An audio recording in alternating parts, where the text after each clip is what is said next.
95% of the people live and die without ever realizing what is their unique genius.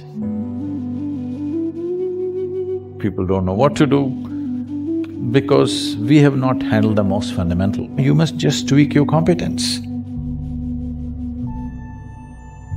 Wherever you are, you will know how to do. You will function to the best of your intelligence and capability.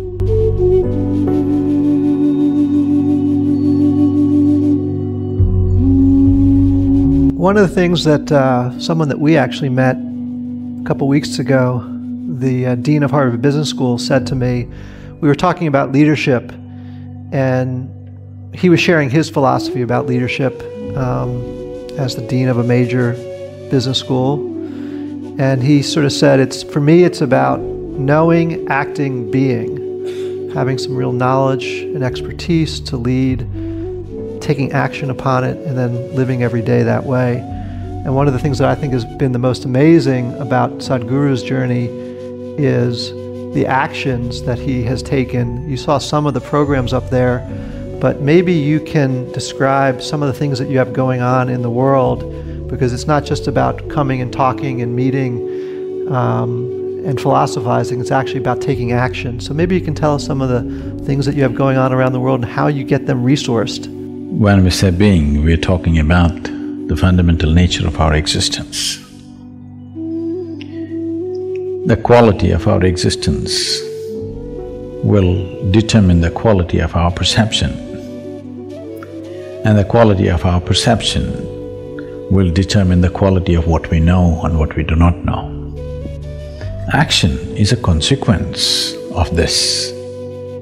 If you put it upside down, then it's like saying fruit, tree, root, soil. That's not how it works. Soil, root, tree, and then fruit.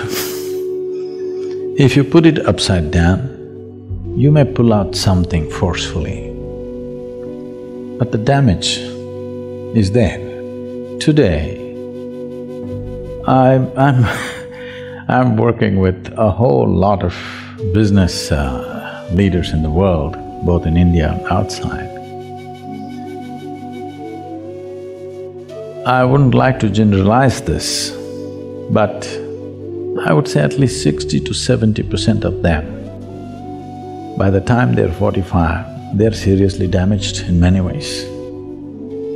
Either they have become emotionally stifled because of a certain type of activity, or many of them are suffering from various types of physical ailments, which is essentially, they believe, is a natural consequence of the kind of job they're doing.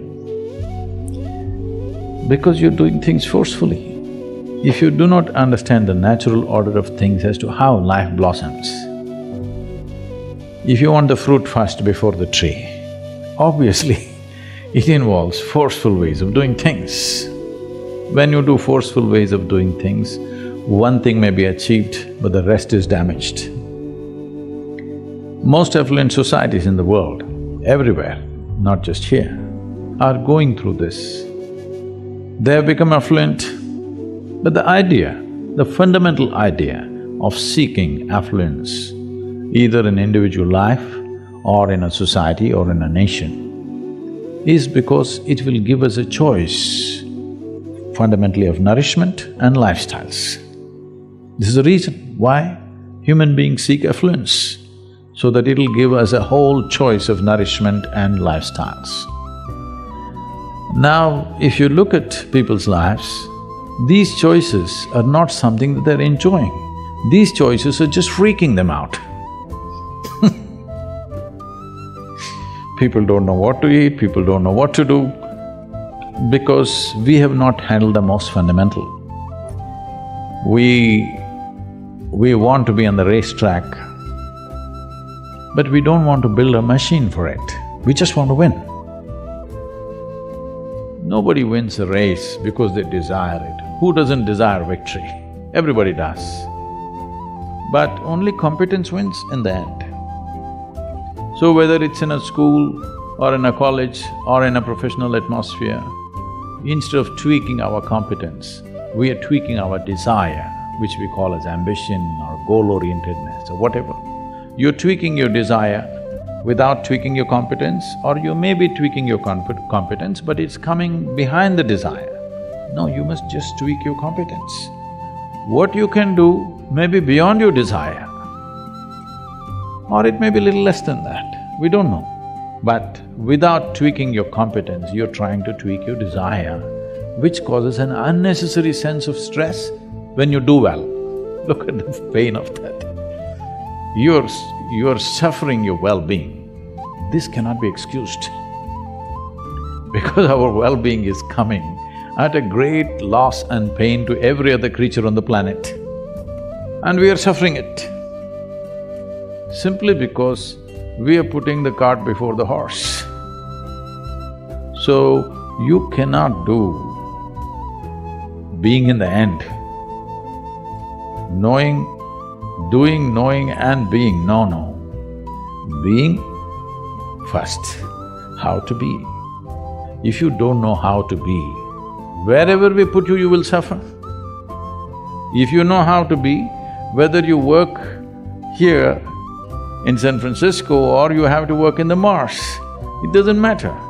Wherever you are, you will know how to do. What will you do? You will function to the best of your intelligence and capability. That's all you can do. In our lives, if we do not do what we cannot do, it's not an issue. But if we do not do what we can do, we're a disastrous life. That's all we're trying to avoid, that we don't end up not being able to do what we can do. But once you create this unnecessary, completely avoidable stress that your desire is bigger than your competence, without tweaking the competence, instead of focusing everything and tweaking the competence, we are tweaking the desire. Now you're creating a situation where there is stress. Stress means you're moving towards incompetence, not towards competence. Any machine on the planet will function at its best only when there is no sense of friction. The least amount of friction means that machine is the most efficient machine. Why is that not true for human mechanism? If this functions with least amount of friction, this will function at its best. Will I be as good as you? Maybe not. But I will be at my peak, and that's all. And every human being has come with a certain genius. But I would say, because of the type of schooling that we have taken to in across the world, not in any one place, and the way we are approaching life, I would say 95% of the people live and die without ever realizing what is their unique genius. Only 2 to 5% of the people realize the genius of what they are capable of. Rest will all do something that somebody else is doing, they want to do that. They want to do that better than them. That is their idea of well-being. Because of this, a tremendous amount of human genius is simply lost. And that is the biggest crime on the planet, that human genius is stifled because everybody is trying to be in one basket and be on top of everybody else. This is a very rudimentary way of functioning in the world. Unfortunately, that's become the way everywhere. We're trying to do something, but that's in small scale. The large-scale schooling and education and professional seekings are all in this way. We all wanted to get into one basket and be on top of the pile. It's a cruel way to live. If you get there also, you will suffer. If you don't get there also, you will suffer.